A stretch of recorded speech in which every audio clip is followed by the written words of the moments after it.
Hello, everybody.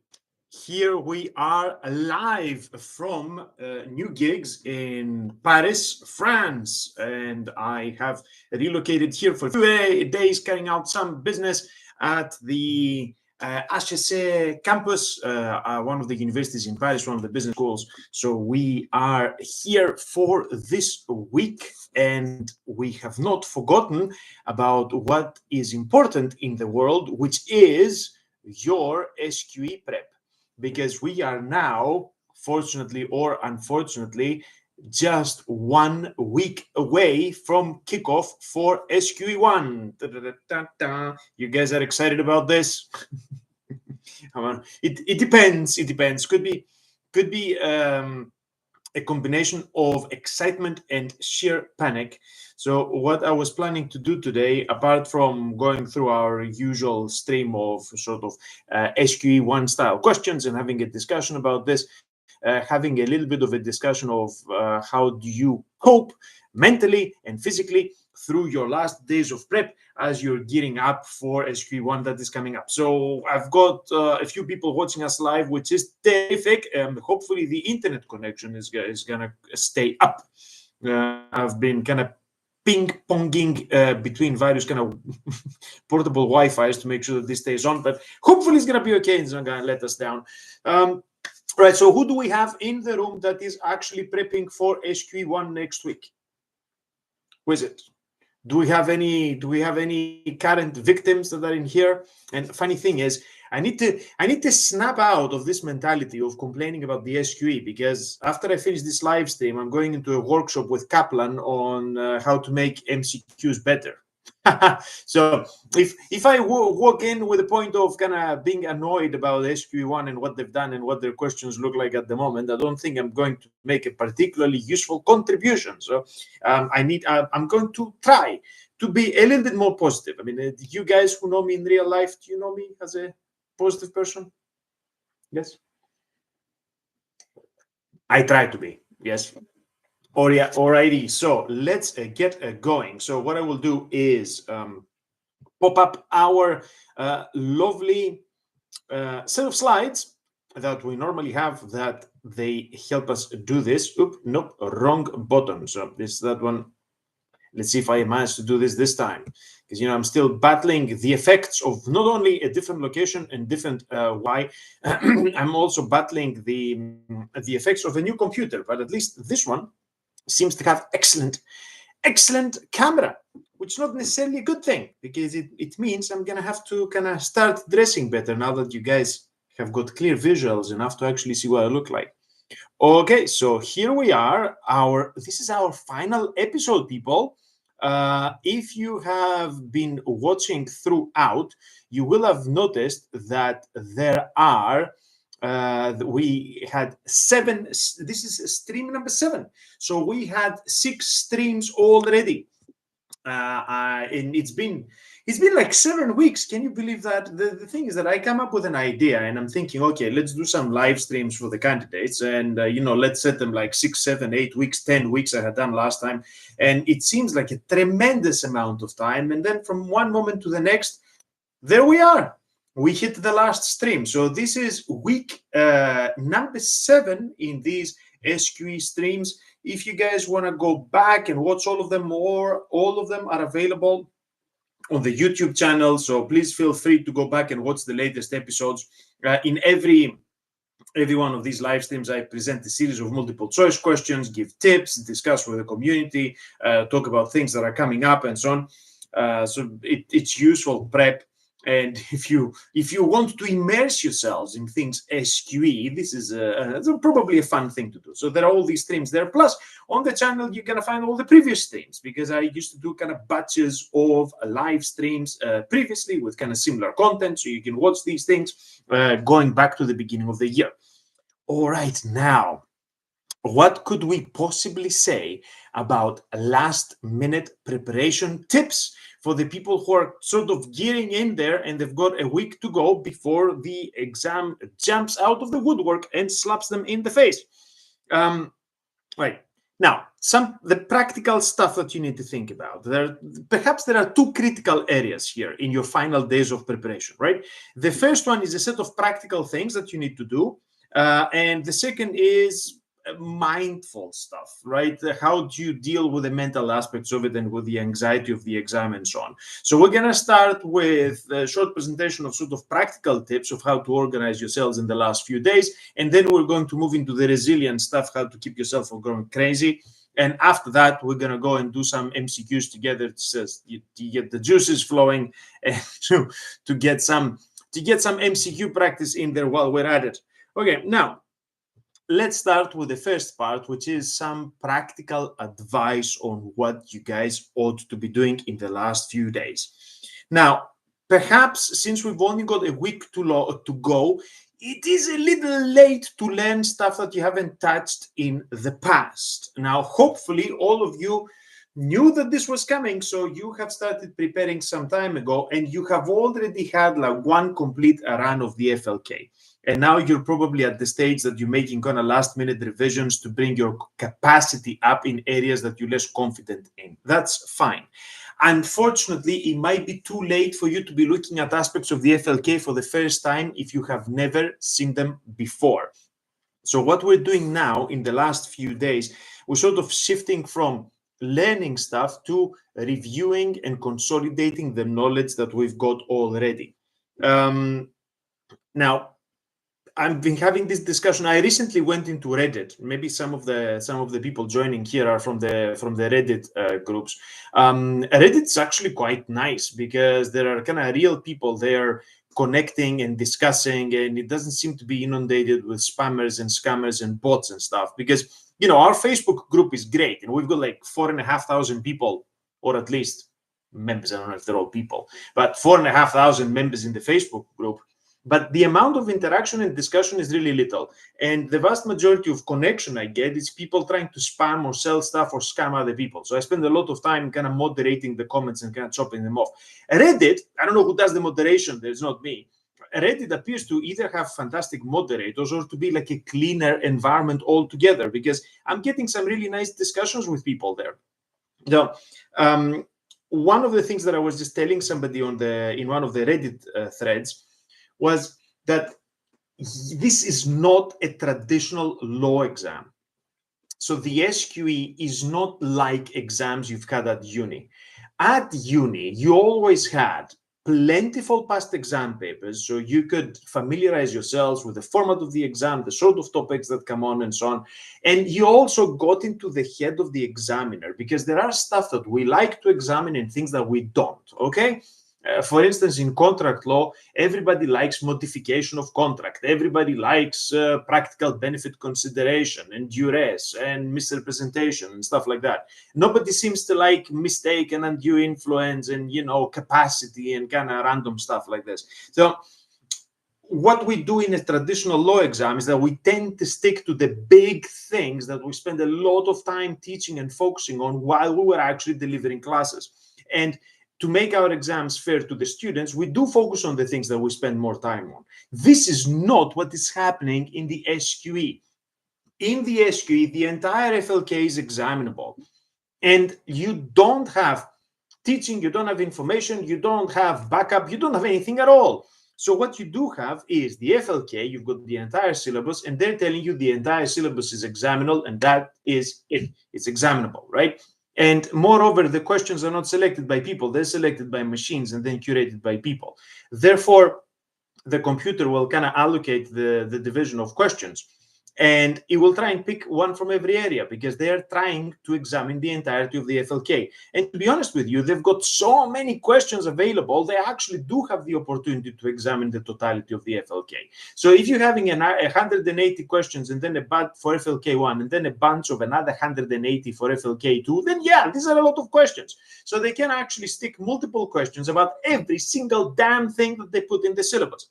So if you're wondering what is actually going into the syllabus and what is the totality of the thing, I've got on my website, which is glintish.co.uk, I've got various breakdowns of the syllabus in various pages that show you this. So if you want like a kind of quick impression of, what is that is being examined, I've got kind of breakdowns by topic and then the subtopic within each particular area. So there's a lot of stuff there, yeah, but these guys have got so many questions to throw at you. They will examine everything. Now, from a point of strategy, can you skip some topics? No, because that's super dangerous. So skipping topics entirely is a bad idea. From the topics that you're good at, should you focus on those and kind of prioritize them over others? Well, actually, not sure this is such a great idea, because since you required kind of horizontal level of knowledge, you need to bring up your level of knowledge to this base level across all the topics of the FLK. You're not really doing yourself any favors if you're expert in contract and tort and you've never looked at land law, right? Because then when you get questions on that one, you're just totally going to bomb, because you're going to have to guess the answers. But we're not 6 months away, okay? For those of you that are 6 months away, that are planning for the January exam, I'm currently working on my new study guide. I have a study guide that I publish as a PDF that is available to download for free from my website, that breaks down the FLK per week and is telling you what you should be studying every week. And how much time you should spend on it, hopefully, in order to help you from the 18th of August, that's going to be the starting point, up until, what was it, like the 12th or something of January, when you're sitting SQE1 again. But, this is for the people who are starting now and they've got 6 months ahead of them. For the people that are currently in it, that are starting next week, you do not have the time to do learning now. You have to shift from learning to reviewing and consolidating. So this is probably not what you want to hear if you've got gaps already, but if you've already reviewed the totality of the FLK, now this is a revision where you should put your focus. And how do you do this? How do you reinforce? You reinforce by, first of all, reviewing quickly things that you might have available to you. Have you made notes? Because probably you don't have the time when you're revising to go through the original resource.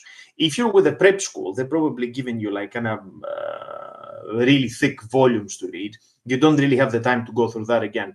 If you've got summarized notes, or if you've got flashcards, or if you've got things like this that kind of bring down the information to a more digestible format, so then you can use that for your revision, then that is fine. Now, I've started putting flashcards for you guys in my new series, that is the Functioning Law podcast that I'm publishing, and it's coming out. There's an episode coming out every week. Along with those videos for the podcast, I've got a set of flashcards. So there's a downloadable PDF that's got like 6 pages, and each page is like a nicely, at least I think it's nice, is a nicely put together flashcard. Now, I don't obviously have enough for all of them at the moment because I'm working through them, but the idea for the flashcard is that it gives you a quick opportunity to revise the content that you're thinking about. So since we are now in the consolidation phase of our preparation, use flashcards, use notes that you've made yourselves, or notes that you have perhaps come with the material that you've got. Use anything that you have that kind of summarizes the information for quick recall and reinforcement of the knowledge that you already have. And of course, the best way to prep is MCQs.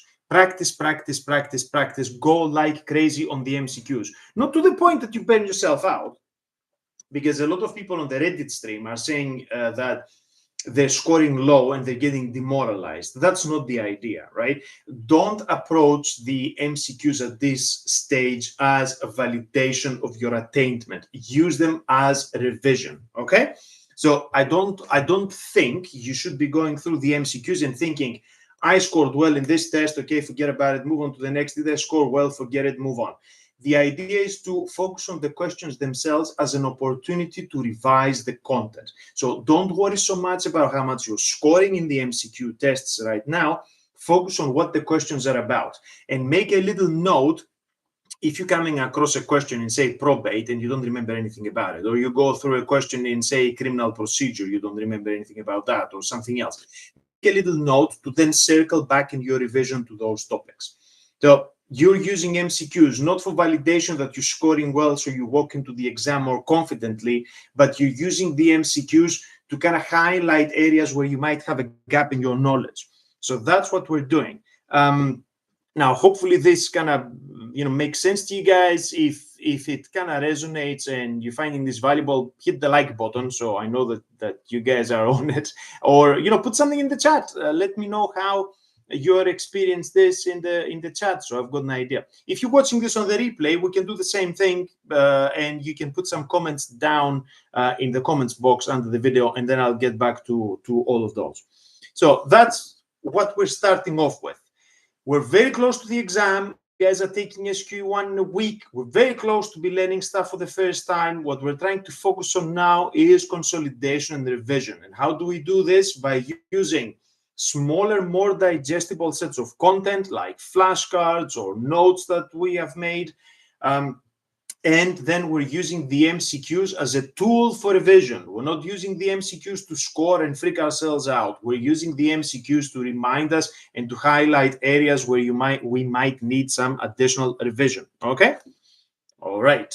Now, as we're getting to the day, you guys have received all your instructions, hopefully, and you know where to be and what you are allowed to bring with you and what you have to bring with you.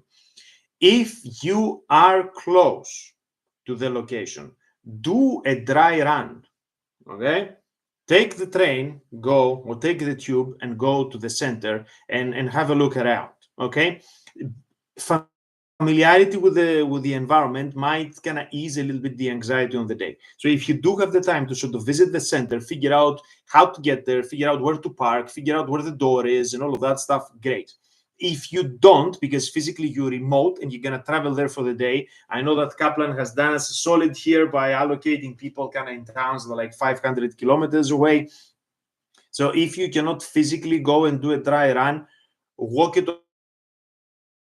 This is like super helpful, yeah, because that way you will get a visual impression of what the place looks like. You'll be able to see everything, look where the doors are or look where the signs are. So when you actually arrive there, it's going to look more familiar and you're not going to be freaked out. These bloody buildings are not easy to find, okay? And they're always the kind of thing that you think you know what the building is, but the postcode, the map sends you to the wrong door, and then you cannot find the entry, and the signage is not always perfect. And these places are dingy, okay? Nobody has been to a VU examination center and had a good time. This is not like a hotel. This is like the sort of stuff they put you before they deport you. So it ain't nice. So be prepared for unpleasantness and have a dry run, either physically, if you can go around it, or have a look around Google Maps. And be sure that you've got all the stuff that you need with you. You don't want to arrive there and realize that you forgot the ID that you registered with, so then they don't let you in. Be super careful about this. So you registered with a passport, make sure you got the passport that you registered with and all of that stuff, okay? So you don't want to run the risk of any of this stuff last moment. Plus, don't look for your ID in the morning before you have to set off for the examination center. There's a train passing by. So yeah, be sure that you've got all of that stuff and everything is secure and prepared and ready for you to go. Okay. Now, final thing, don't go tired. I know that this is a stressful experience, and it's easy for me to say that you guys shouldn't be freaked out and you should be chill, but it's going to be stressful and it's going to be weird. To the extent possible, try to go after having had like a nice meal and a good night of sleep if possible. Yes. So I don't think there's much to be gained by spending the prior night up studying and revising and you arrive there exhausted. Having a clean head is probably going to be a lot better for your chances than a night full of revision, especially if it is the night before. Yeah. If you're having difficulty kind of snapping out of it and relaxing, then consider going out, go for a walk, listen to a podcast, listen to one of my great study music relaxation clips. Yes, so then you can have like an hour of listening to kind of nice instrumental music in the background, and it will help kind of snap you out of your SQE craze and get you to think about something else. I mean, trains, planes, I don't know. the various things that I've illustrated my music videos with. Man, I'm having, this is annoying. I'm reading, I've got some notes that I've got them here on the phone, and the phone keeps switching off. Should have remembered to change the settings on this. Okay, now we've dealt with some sort of practical tips of how to prepare and what's going on. Hopefully that that it resonates with you guys and you find it helpful. What is our game plan? How are we going to deal with our resilience and kind of mental acuity as we're working into the exam? As I said, it's normal to feel stressed and to be anxious about it, but you know what? Maybe one helpful thing to do is to kind of change the way that you think about it. Instead of thinking to yourself, oh, I'm stressed, I'm freaked out, this is so stressful, I'm feeling so anxious, think about it in a different way. Think of it as, right, I'm ready to go, okay? It's all adrenaline. It's like the fighter before you get into a fight. So instead of perceiving the stress necessarily as a negative and debilitating feature, perceive it as a sort of, getting your adrenaline up and your energy up so you can start participating in this race. If you find yourself that you're having like a panic attack or freaking out, then try what they call, have you guys tried this, the breathing thing? Yeah. They call it the 4-7-8 technique.